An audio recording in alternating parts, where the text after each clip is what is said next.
രാജ്യത്തെ ആദ്യ സമ്പൂർണ്ണ ഡിജിറ്റൽ സാക്ഷരതാ സംസ്ഥാനമായി കേരളം. മുഖ്യമന്ത്രി പിണറായി വിജയൻ ഔദ്യോഗിക പ്രഖ്യാപനം നടത്തും. 14-നും 60-നും ഇടയിൽ പ്രായമുള്ള 99% പേരും ഡിജിറ്റൽ സാക്ഷരരായി. 90% ദേശീയ മാനദണ്ഡം.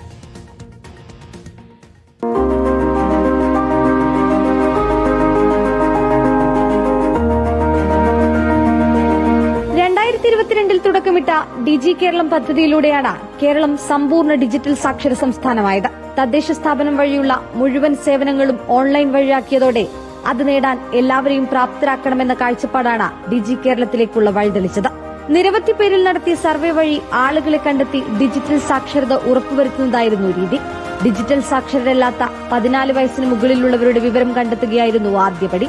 83.45 ലക്ഷം കുടുംബങ്ങളിലാണ് സർവേ നടത്തിയത്. ഇതിൽ ഡിജിറ്റൽ സാക്ഷരരല്ലാത്ത 21,88,398 പേർക്ക് ഡിജിറ്റൽ വിദ്യാഭ്യാസം നൽകി.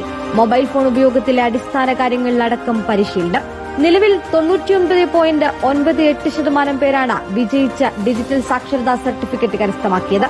ഇവരിൽ 15,223 പേരും 90 വയസ്സിന് മുകളിലുള്ളവരാണ്. തിരുവനന്തപുരം പുല്ലമ്പാറ ഗ്രാമപഞ്ചായത്താണ് ഇന്ത്യയിലെ ആദ്യ സമ്പൂർണ്ണ ഡിജിറ്റൽ സാക്ഷര ഗ്രാമപഞ്ചായത്ത്. ഇന്ന് വൈകിട്ട് തിരുവനന്തപുരം സെൻട്രൽ സ്റ്റേഡിയത്തിൽ നടക്കുന്ന പരിപാടിയിൽ മുഖ്യമന്ത്രി പിണറായി വിജയൻ കേരളത്തെ സമ്പൂർണ്ണ ഡിജിറ്റൽ സാക്ഷര സംസ്ഥാനമായി പ്രഖ്യാപിക്കും. ചടങ്ങിൽ മന്ത്രി എം ബി രാജേഷ് അധ്യക്ഷനാകും.